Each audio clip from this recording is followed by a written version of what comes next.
Yamo Bibia Ahama Wakwaban from Cstv News 24 so mrena so in sama etwegu omaimo obi man so yede eba beso mosekase na in sama de yehwe de bedimu akotene ankasa Ghana mampeni ahye ebo ese doma ahento omokwantempo na behwe na wotimi aye eho ekwan na fesu ora credible meka say de ade say etimi amane bill na Alexander Fenyoma kenso etrebo edia ohwe ne ya ekoso ndede ya wose se abato eba tsia no institution no so when is a hodwa overtay ewo kase shane so say dwede ensem eka ho agudie bu nsem obi man so enso eka ho yede eba beso mo ede am so e ma me ama bafoa mayenda yensimabra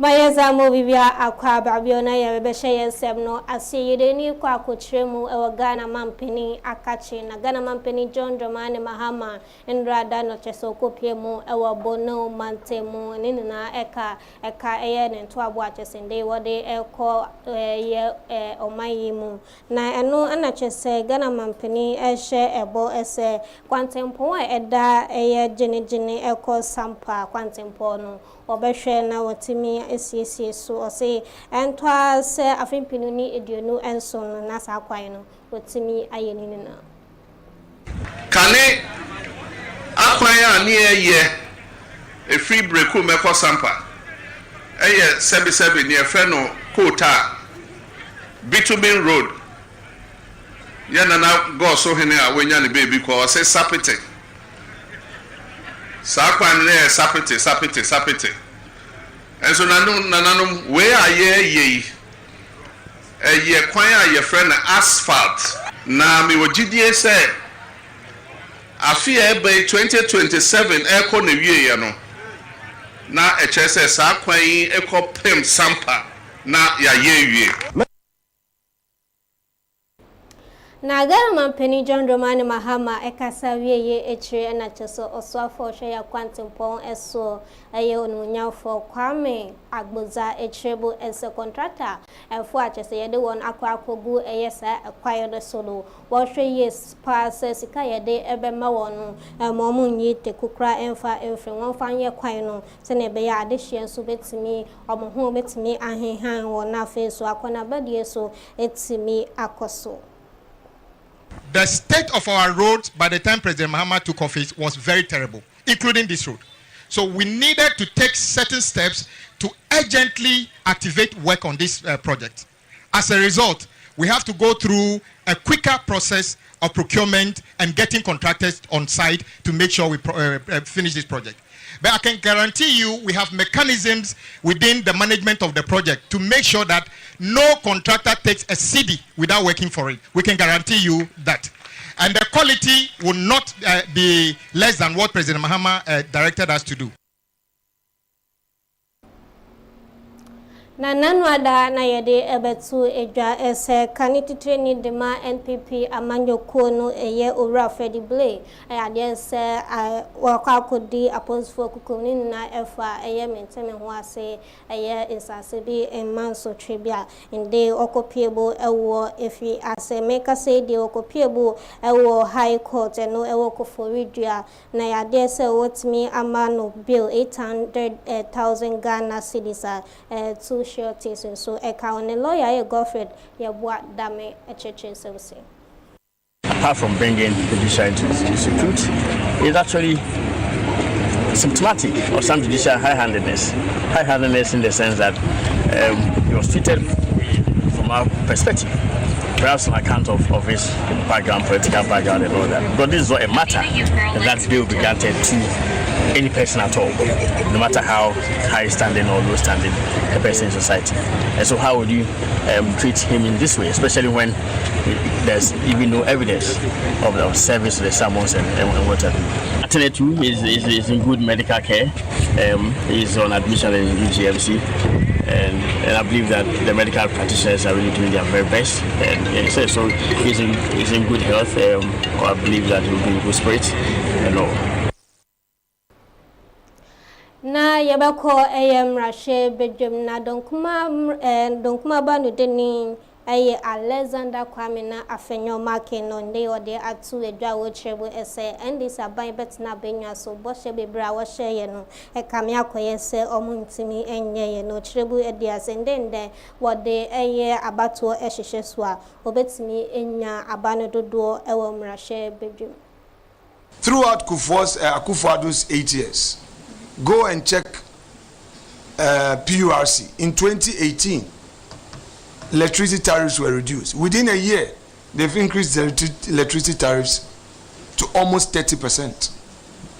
But even in reality, the tariff adjustment is costing Ghanaians more than the 30% on paper. We are going to chide through the storm, and like I indicated some few days ago, if elections are held today, MPP will be in the majority. You are here and you are from a small tribe, you are from a small community, an ethnic group.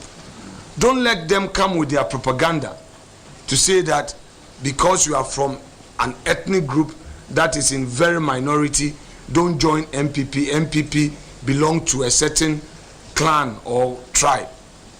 It is part of their wider propaganda, and I want you to diffuse that and give them examples that in MPP we embrace everybody. The only condition is your loyalty to the party and your commitment to its cause and your hard work. Na domahine osajefo osiade yo ajmanbedu otosumienu nende wode adesre atoga na ban enim John Dramani Mahama ese nanoda yenyanom Ghana fo ekopie mu ewo Burkina Faso achese nkosua na wo kwa akoton na ikame akoyense wodu hono ade se woto ehye wo so nkosua no kro waji efri wo se misali ti wode ato omampeni John Dramani Mahama enim se wo ye hwehwemu emfa asem nkosia ono ne hwe nti amadihye bamfa nkosia na nkodwa so anabi anome ametobia yewura menidi nkosia na hwe ye mudodo yewura bibibia sie nkosia ya ne Burkina Faso yewura yedidwa nti ya de nkosia ne bi ekọ Burkina Faso yewura na no ya de nkosia ne bi kọ Burkina ya de fa wase ho aye paga ye ko wura Burkina yen kan bi nsem baaji yen kosua ni nyina ye wura ba se no ye wura ya boka o ye wura ya boka ye de anenam nenam sa eten watu kwane wabai wadaro ma hwehwem maye na wakasa wiye etre enna omampeni John Dramani Mahama eyi na no ese obehwe na wone eye Burkina Faso omo peni pa woda oho eye Ibrahim Traore sene be ya wetimi ne won akasa na nhwehwemu mapaso etimi akoso na sonje so etimi aba posua sem no emse me ba ya ena mate hunsem enti nyame adomachina mesa konkran medrum kran a mesuma ewo me yonko ho President Traore na mabusa ade ekoso se ne be ya se bibi wo ho a na yaka na bibi atoye now oswafo wo hwe yesika senso ye Dr. Keso ato forcing and day wode atu edwa wo chemu se Ghana ban yese wode adehye eko anase wo ba ama Ghana fo etimi enya edwuma ye wo se wo ba be ma won akọ asoya anase aban asoya na motimi akọ akoye edwuma wo na etimi aboa from the fair wages and salaries, proposals of conditions of service amounting to 7.4 billion Ghana cedis, which we are reviewing.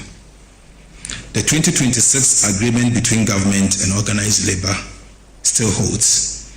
In fact, per the 9th November 2025 agreement on the 2026 base pay, government committed to engage with unions on outstanding conditions of service and undertake critical recruitment into the public service, all within budget constraints. In this regard, government has commenced processes for the recruitment of staff into the public service. Fair Wages and Salaries Commission has also commenced negotiations with organized labor on review of conditions of service, and very soon we'll be approving them. The reason why there's the need to take a closer look at Ghana's compensation are that the 2025 non-oil tax revenue of 183 billion Ghana cedis was only enough to pay for statutory transfers and debt service. After paying statutory funds such as District Assembly Common Fund, GET Fund, National Health Insurance, and debt service, what was left was not enough to settle Ghana's compensation. Na incentrefo omo kabonku penimpa wada wanano Albert Kwabena Jofo nende wakasa wo chirebo ese kabiako ese nanwada yenwan incentrefo omo ko ese omo kwa koye edwuma kabiako ese indimu ede wonsa ekeka wona openi ye chirebo ese safo no wo hiamre ese wode ebebo wo ho ebai na fesu edwuma akado so wetibi akwa akoto aso. Cases involving attacks on journalists and violations of media rights must be pursued to their logical and just conclusion. However, the association also recognizes that justice can be achieved through appropriate alternative dispute resolution mechanism, as indicated earlier. It is therefore important to embrace credible solutions that promote fairness, healing, and institutional reform rather than allow cases to continue indefinitely without resolution. Healing is what we need. We need healing for our members who have been abused or attacked. Na ora Kwabena Jofo ekasa wie train day what day abasobo de Emma Attorney General na fenso IGP ese ensema eba ye efa attacks yenwanom incentrefo chese ye de anasa de shebi ede wonsa ekeka wo say asem ne ba ye no omutimi eti ejina ya omutimi eboa ma ensem no hwehwebo so etibi ekoso. The Ghana Journalists Association wants to commend the Inspector General of Police, IGP Christian Tetenyonu, and the Attorney General and Minister for Justice, Dominic Ayini, for their decision to pursue an out-of-court settlement in a long-standing legal case involving Lateef Idrissi of Joy News, Multimedia Group, and the Ghana Police Service. After nearly 8 years of court proceedings, the GJA considered this decision as a constructive and forward-looking step towards resolving a matter that has remained a significant concern for the media fraternity advocate of press freedom in Ghana. Na yebejina senwe so na ya home silto yeba ejodi mu nsem ne dia ka ichi no ya de beso.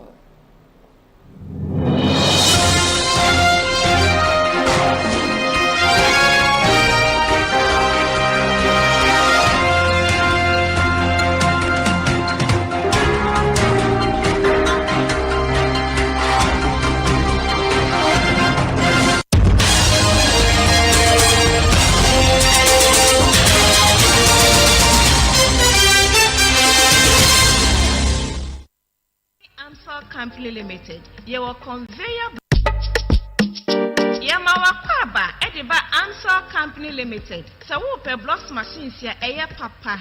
None bonso assign edda former dia. Any na enwani Answer Company Limited. Your conveyor blocks machines.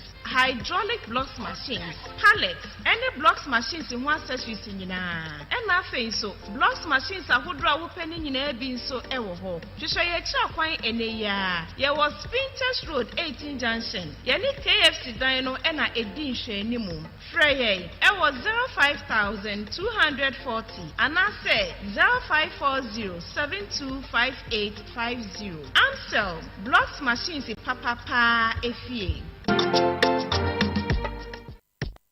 Maya Samo Bibia Aqua Babio, that's why I share area print to break us here was CSTV. So I didn't just so mammy ama bafwa de do so a dreadful and some.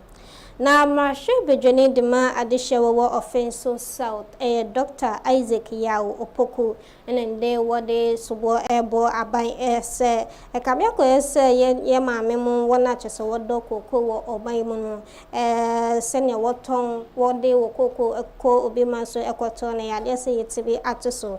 Now, opening H rebel at Penny H rebel as a tia yate cocoa boasono, and I dare say a buying Eddie Japan and Eddie agro. Is your phobia of my politics back? You want politics back? Uba also buy a cocoa pension, my buy a own cocoa pension. Uba a mass player or woman be chairman. Uba a hand pollination or woman be chairman.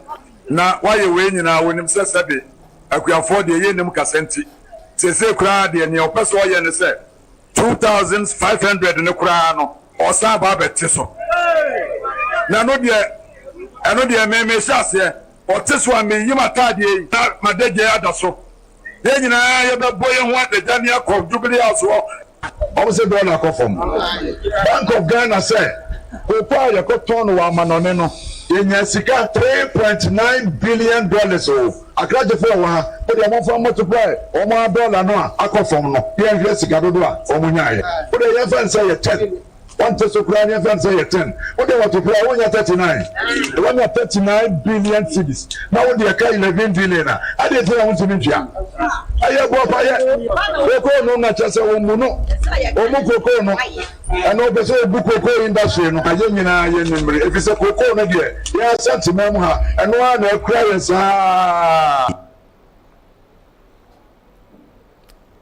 Na Bank of Ghana Governor Johnson is chairman and they were there at 2 Edawo Treble as a Washington, what they about 2 as what the policy rate was 50.5% in the water, so I call a year 14%. Send a bear, Amayasika Senso, it's me age now. These upside risks to the inflation profile, the favorable domestic macroeconomic conditions, and also the high prevailing real interest rates. These provide scope to ease the policy rate further. Consequently, the MPC decided to reduce the monetary policy rate by 150 basis points to 14%. The committee will continue to closely monitor developments, especially in the Middle East, and its potential implications on the inflation outlook. The committee stands ready to take appropriate policy actions as needed to safeguard price stability. And on the usual informational note, the next Monetary Policy Committee meeting is scheduled for May 18th to 20th, 2026. That meeting also will conclude on May 20th, 2026 with the announcement of the policy decision. I thank you for your attention. However, the global environment has since changed drastically, largely due to the Middle East conflict. The conflict has disrupted global supply chains, increased crude oil market volatility, it has raised financial stability concerns, and heightened global uncertainty. Although global headline inflation has been on a downward trajectory, the recent surge in oil prices has renewed inflation concerns and may compel some central banks to reassess their monetary policy stance. Na yebe free ejodie mu ensem na yede ni akyeremu ewo obi man so na meka say de ade se to paye bi ato ama meka say adan kra ahodo na asese na meka say de aya asrafo na fe so fire service impede for ambulance for agwako gina anasa o makobia ye wa mohwe ese wona wo ho akanso ebetimi aboa wom na bibia so etimi atoto na kwebo na ye chirebo edia nipa mienu etimi afemu ato anananam ewo esiedo ewo ramat gam a impedefon so esan echirebo ese wa brand kwai ehya se eye Israel ne Iran entokwai ade se nipa be 1300 ana chese wa femu ato anananam ewo insiedo ewo Iran mine mu na Lebanon so de nipa be se 960 ana wetimi ato anananam ewo insiedo Israel so 14 nipa edu 9 ana wetimi ato anananam ewo insiedo na wasanso echiremu wodefo ne bosumi dan ana chese US mine so asrafo ne be be se edumiensa waso wefemu eto anananam ewo insiedo na yebefru ho na yede yeni achemu ewo agudie mu ensem na chita FCCO Abdul Yatin nde wode atu edwa so bekaya Cameroon Morocco ni Senegal game ekoso eno ena so chesementi me ho asibi ekoso ama Senegal omo captain eko ese woni players no ekwa akodi ekomo so wabra woko agudie no eso no na chese time no akwa nisa eno ena chese pedefo echrebu ese time na se mredo do Senegal team no ekodi ewo dressing room no achepa decided to title announce winning title was the Emma Senegal no or the Emma Morocco and no anachese Chita FCCO Abdul Yate Treble as no the enable and Josukra. My own perspective there, me feel say in the wisdom of the appeals committee of CAF, Munimadintia, Homogena Swedi here but from my own side, me feel say Oman Yenny. Bia brand the away football and sports do baby akoma wo not to talk about exceptional bia mafo bebre ewo mina wo crap or if you say okay something is being done to favor the Moroccans. Senegal for woman in terms of big states to say yenim pa say binum kra ewo Europe na there woman person ma sa recognition bona AFCON as a tournament deserving one person the mom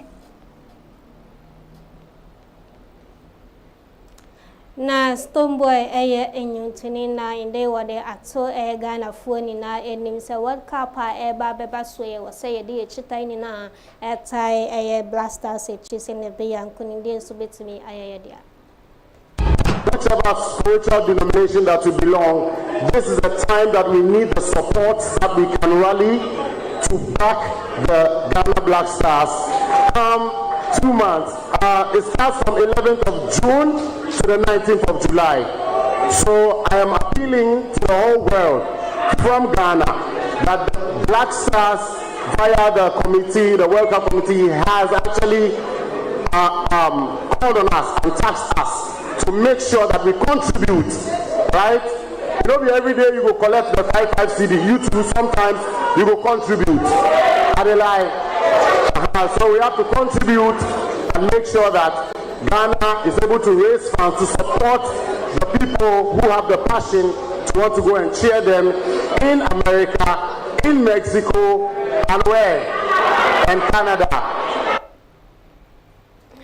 Edoti yebefro na yedi ni achiremo ewo enije diemo ensem na ɛyɛ afie twemu ɛna brante yɛ fɛ ne sɛ abutrika ne ho ensensɛm ɛba yɛ na ɛfa sɛ wɔfa kote kwan so wɔbu amanfoɔ ɛgye wɔ esika na meka sɛ ndrada na kyesɛ okopie mu ɛwɔ asɛm dibia na pɛyini na bɛhwɛ ne chitaifoɔ no ana kyesɛ ɔmo bo ne chidompa ɛyɛ mu kyerɛbo deɛ wɔ sɛ pedifoɔ ɔmo hwɛ no mu gyae abrante no ɛno ana kyesɛ wo kyerɛbo dia sɛ ɔmampani John Dramani Mahama ɛde na no ɛto sanse no ma ɛbɛboa ama kyesɛ abrante yɛtimi ɛyi no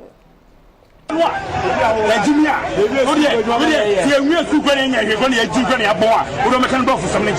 You with the Ampana so and say your name is one month. Jimia,